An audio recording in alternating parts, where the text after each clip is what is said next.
Olá, bem-vindos à nossa análise. Hoje a gente vai desvendar um guia prático para finalmente tirar do papel aquela meta de guardar dinheiro. E o melhor, com passos bem simples e diretos. Vamos nessa? Bom, vamos começar com aquela pergunta que não quer calar, né? Especialmente quando um novo ano se inicia. Se essa dificuldade toda soa familiar, saiba que a grande maioria das pessoas se sente exatamente assim. Ninguém está sozinho nessa. E para a gente ter uma ideia, olha só este número. Uma pesquisa recente mostrou que impressionantes 82% dos brasileiros não conseguiram juntar um dinheirinho sequer no último ano.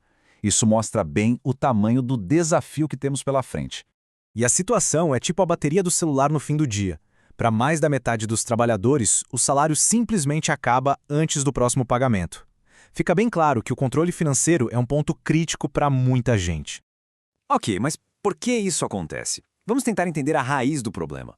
Um dos principais motivos para essa dificuldade toda é um comportamento chamado imediatismo. Sabe? Aquela tendência de preferir uma recompensa menor agora em vez de esperar por uma maior no futuro.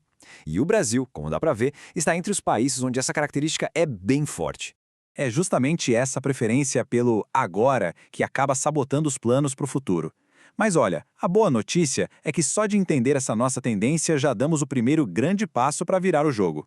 E tem uma coisa que pouca gente percebe: a capacidade de guardar dinheiro não tem tanto a ver com o quanto se ganha, mas sim com o comportamento. Coisas como paciência e, principalmente, autocontrole são os verdadeiros divisores de águas aqui. Essa imagem aqui ilustra perfeitamente a virada de chave que precisa acontecer. A lógica tradicional é: a gente recebe, gasta e, se sobrar, a gente guarda. A lógica de quem poupa inverte tudo.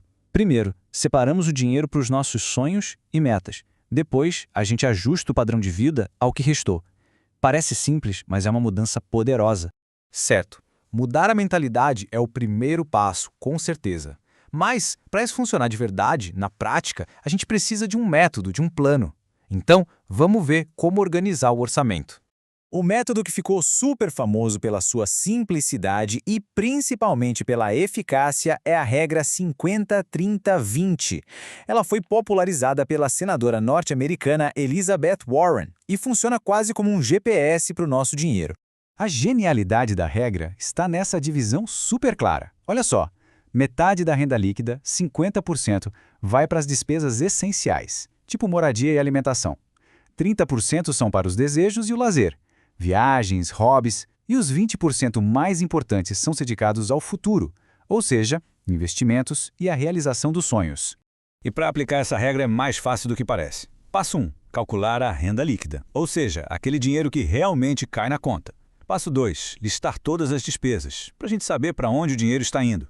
E o passo 3 é o ajuste, fazer os gastos caberem naqueles percentuais que a gente acabou de ver. Beleza? Agora que já temos uma estrutura, que tal um método prático para criar o hábito de vez? Um desafio pode transformar aquela obrigação de economizar em um jogo divertido e, claro, bem motivador. Então, apresento a vocês o desafio das 52 semanas. A ideia aqui é genial. É construir o hábito de poupar aos pouquinhos, de forma gradual, consistente. A gente começa com valores tão pequenos que nem dá para sentir no bolso. O grande poder desse método está no crescimento progressivo. A tabela mostra bem isso. Se alguém começa guardando só R$ 1 na primeira semana e vai aumentando R$ 1 a cada semana, no final do ano essa pessoa vai ter mais de R$ 1.300. Agora, se começar com 5 ou R$ 10, o resultado é ainda mais impressionante. E os benefícios vão muito, mas muito além do dinheiro acumulado.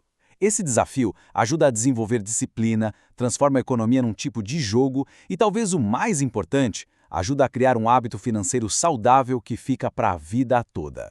Então, uma vez que o hábito de poupar está criado, o próximo passo é dar um propósito para esse dinheiro, dar um lugar para ele crescer de verdade. Uma forma bem útil de pensar nisso é separar as economias em 3 caixinhas diferentes, cada uma com um objetivo muito claro. A primeira caixinha, e a mais importante de todas, é a da reserva de emergência. É o dinheiro que vai dar aquela segurança para cobrir os imprevistos da vida, como um problema de saúde ou um conserto inesperado no carro. A segunda caixinha é a dos sonhos de projetos. É aqui que aquelas metas que parecem distantes começam a se tornar conquistas de verdade, bem planejadas e tangíveis. E por último, a terceira caixinha é aquela que vai cuidar da gente lá no futuro, a da aposentadoria. É ela que vai garantir a tranquilidade e a segurança financeira para quando chegar a hora de parar de trabalhar. Resumindo a história toda, a lição é entender como a nossa mente funciona, criar um método, começar pequeno com um desafio e dar um propósito bem claro para o dinheiro. Com esse plano, qualquer pessoa pode assumir o controle do seu futuro financeiro. E para a gente fechar, fica aqui uma reflexão. Se o plano começasse hoje, agora, qual seria o primeiro grande sonho a ser colocado lá na caixinha de projetos e sonhos? Vale a pena pensar nisso.